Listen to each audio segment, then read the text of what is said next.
Whiteboarders, my name is Jesse Meekum from YNAB. It stands for You Need a Budget. Yes, you do. This is another Whiteboard Wednesday. We are continuing our series about investing based on the book I wrote on Amazon. It's up there for $1. It's called Invest Like a Pro. If you've read it and you like it, leave a review. If you didn't like it, don't bother leaving a review. Just don't worry about it. Anyway, so today we're going to talk about being a control freak. And essentially what that means is when you're investing, you only focus on the things you can control. And those things you cannot control, you do not focus on or try and influence at all. In descending order, I have the components of investing that, as we talked about before, you know, those components that make up great investing and how to invest to really win. All of these components are there, but in order of what you can control. Time, that means when you start investing, you can control that with 100% certainty. Now, you're talking to a guy that knows about budgeting and knows that everyone's got different priorities and everything, but if your priority is investing, you have absolute control over that, even if it's a very, very small amount, $50 a month or something like that. Number two, how you're allocated. Last week, we talked about how allocation, meaning that all your eggs aren't in one basket, that you're spread out across different asset classes, and we'll get to those different asset classes in a bit. But we talked about how allocation is completely within your control. You can, with 100% control, say, I'm going to invest 50% in stocks, 25% in bonds, and 25% in cash. You can totally do that, and you can make sure that that allocation stays. So you have 100% control over when you start investing and how your investments are allocated. Then you get to the amount. Now, again, with a budget, we don't have complete and total control over the amount we can budget. Maybe we have debt that's kind of burdening us right now that we'd like to get rid of first. Maybe we've got other obligations. Maybe we have crazy expensive prescriptions or something. I don't know. There are all sorts of things that enter into the budget equation, and I know about all of these. And that doesn't mean that you can just say, oh, I'll invest 75% of my income. Okay. But to an extent, you do control what you do control with 100% the amount you invest.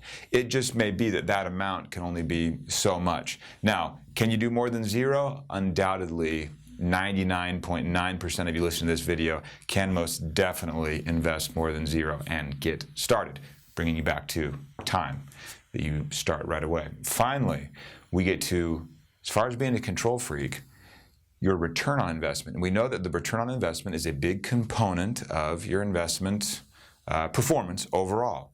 So what do we look at inside that return? Remember a while back we talked about how you have inflation, that's a negative, you don't control that.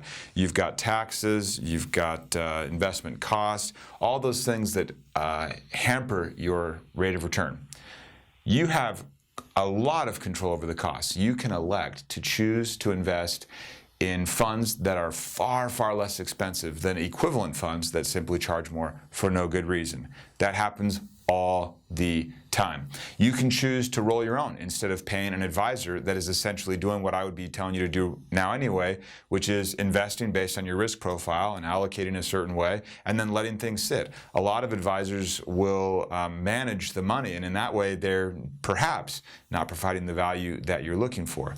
They may be providing value. I'm just saying that it's something for you to look at and ask and say, is this worth the cost? You control that cost. So there are all sorts of ways for you to go low cost, and in the research you can find that low cost outperforms in a major way, about 70% of investors.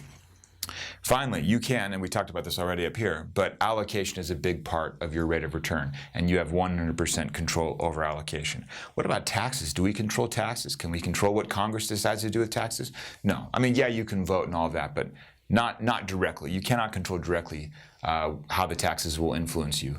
But you can control a lot of the situations around your investments. And we'll talk about that as it relates to different vehicles that your investments can kind of ride in that can avoid lots of taxes. And 401k, Roth, all that stuff. Those are just being smart with the tax situation. So you have a lot of control over whether those taxes will actually affect you or not. Heck, just not selling an investment gives you total control over your tax situation because you don't create a taxable event. So you do have control there. And finally, with the rate of return, after all that time, cost, allocation, taxes, you get to market performance. Yes, over the long haul, market performance, and I mean long, long haul, like I've read things that say as long as 20 years. Over the long haul, market performance is determined based on the underlying company performance that make up all of that, the whole stock market, right? So if you look at a stock's return and you look at a large enough time horizon, you can see that that return does track earnings and growth of that company. However, in shorter time frames, and I don't mean like 2 years, I mean maybe even 10, what really drives market performance is people's desire to invest in the market sentiment. And you do not control that. If a big politician lets something slip and the market dips for a day or two, or if the Fed decides to do this or that and the market dips or climbs or whatever, you have no control over how people feel about investing. And so with market performance, when you recognize there that you have no control over the market performance, what do you do about it? Nothing. You just end up being lazy. You opt out of guessing. And like we've talked about before, where you're sitting at a party and someone asks, what is the market going to do? You think, well, I could go up, could go down, might say the same. We just don't know. And you really just don't care. If you focus on the aspects of your investing that you can actually control, and inside that rate of return, your costs, going with inexpensive, just dreadfully inexpensive funds, your allocation is sound, the taxes, you are in the right kind of vehicles to where you minimize your tax burden, and then you just let market performance be a thing you don't even worry about, you will outperform the vast, vast majority of investors. You will be truly investing like a pro.